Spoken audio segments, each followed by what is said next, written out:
Well, hello everyone, welcome back to my channel. Today I'm going to show you how to make these nifty little DIY RC car wall hangers.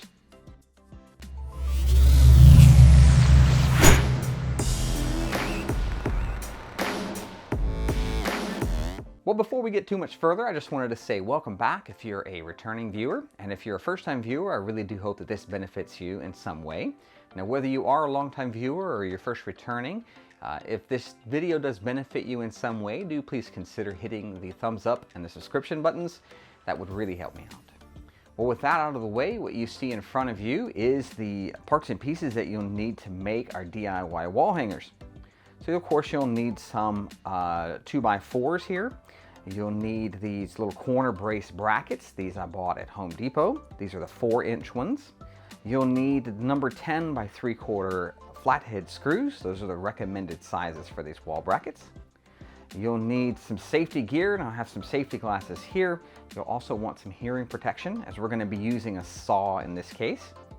You're going to need a Phillips head screwdriver. You're going to need 2 drill bits, and you're going to need wall anchors of some kind. Now I'm going to try and do this with the most basic of tools. I'm going to be using a chop saw in this case, but you can use a skill saw, you can use a circular saw. You're really just trying to make triangle cuts out of your piece of 2x4. Okay, now that we're outside here, I've already made my first cut on the 2x4 that's here. And when we make this second cut, what we want to do is we want to make sure that we flip this over 180 degrees because we want to make a cut in the opposite direction. Now, if you'll notice here on the chop saw, there is a alignment hole here where this blade will come through. And we want to put our first cut kind of right in the middle of this guide for the blade to go through. The next thing we'll do is make sure we have our eye protection on, as well as our hearing protection, because we want to be sure that we're safe. We'll hold the 2x4 against the back rail here. We will make sure that our hands always stay clear of the saw. And make our cut nice and slow and steady.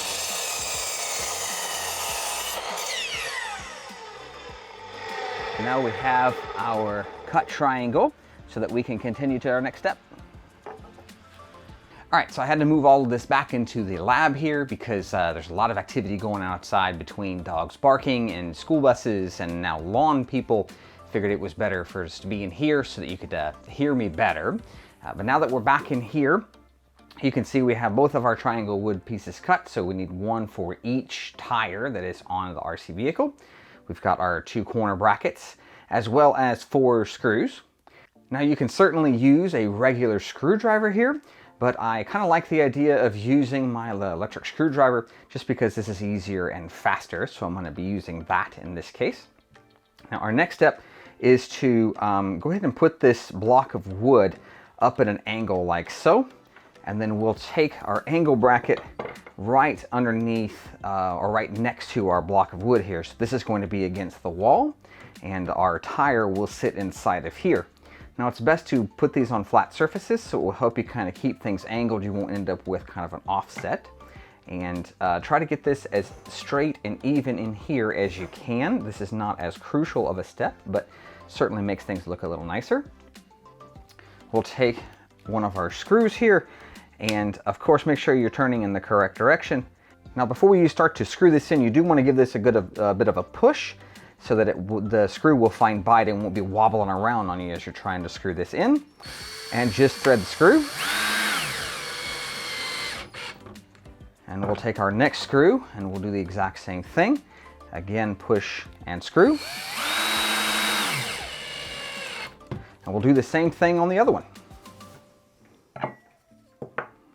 Now that both of our corner brackets are mounted to our blocks of wood, and again this side's going to go against the wall here, we need to put a recessed hole inside of this edge here. Now what I mean by a recessed hole is if we mount this screw against this block, there's no way that that screw can reach the wall. But we'll also need to make sure that that screw is vertical. So we're going to need 2 different size drill bits for this. And the first one we're going to use is the smaller drill bit here. We're going to find somewhere in the center of our block of wood. We're going to start drilling a hole like so. And then we're gonna stand the drill bit vertically as we're turning it so that it'll go straight down.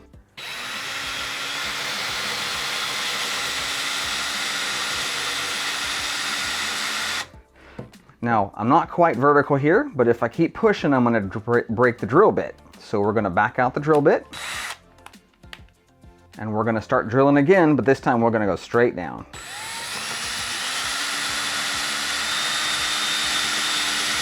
Now, once you've got your hole mostly drilled, we wanna drill all the way through this block of wood.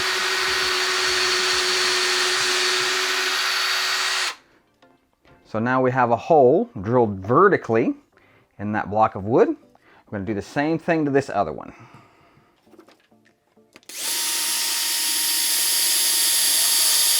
Always be careful when we're drilling not to have our finger in front of the drill. We don't want to poke a hole in our hand.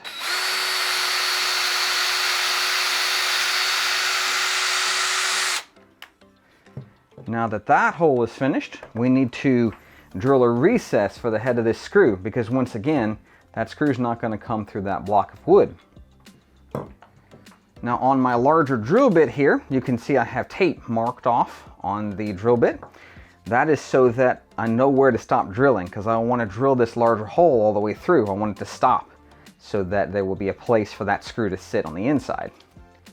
So now that this hole is drilled, we're going to kind of do the same thing we did with the other one. We're going to start with this perpendicular to this edge, start drilling, and stand the drill bit vertical, and drill down to the tape line.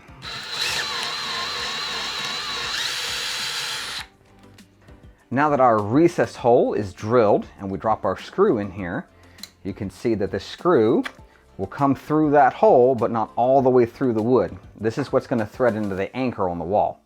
So now that this one is finished, I'm going to do the other one. And with this last hole complete, that makes our two brackets here done. So now we can move over to the wall. Now that our wall brackets are completed, now we're going to be focusing on the wall here, and I want to mount this RC vehicle somewhere about here on this wall. And what I'm going to do is I need to mount our brackets underneath the tires, but I need to get the spacing about right so that the tire can fit in that bracket. So I'm going to take a Sharpie here, and I'm going to mark about the center line of the tire on the wall underneath. So I'm going to place a mark here, and I'm going to place a mark here. So I don't know how well they're coming off on camera with our marks here, but I do want these marks to be fairly level. So now I'm going to remove my original one from up here. I'm going to grab my tape measure, and I'm going to measure from the ceiling down. So this one's measuring, we'll call it 46 inches. So 46 inches about here. And same thing on this side. Gonna measure about 46 inches, and that one's right on my mark. Now I'm gonna take my anchors and I'm gonna hammer these into the wall.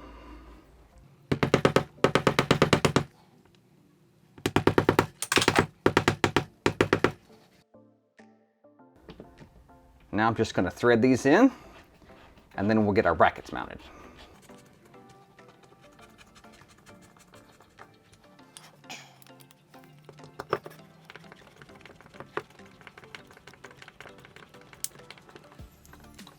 Now a word to note here, that if you had a heavy vehicle, you really want this mount hole to be on top. And what you would do in this case is when you were building these, you would put your mount up here, and then you would mount your bracket after you mounted it to the wall. This creates a bit of a leverage point where you could potentially pull these anchors out of the wall. So since we're dealing with some lighter weight vehicles, I'm not really that concerned that that leverage will pull it out of the wall. Now that those are mounted, we can set our RC car right in our bracket. Now I figured I would show you the alternate mounting method that I was talking about before in mounting the screws on top of the triangle instead of at the bottom of the triangle. So you see I've already mounted these to the wall, and we would just mount this like so, and cover up that hole that's here. And this would give us a bit stronger of a mount if we wanted to mount it in this way.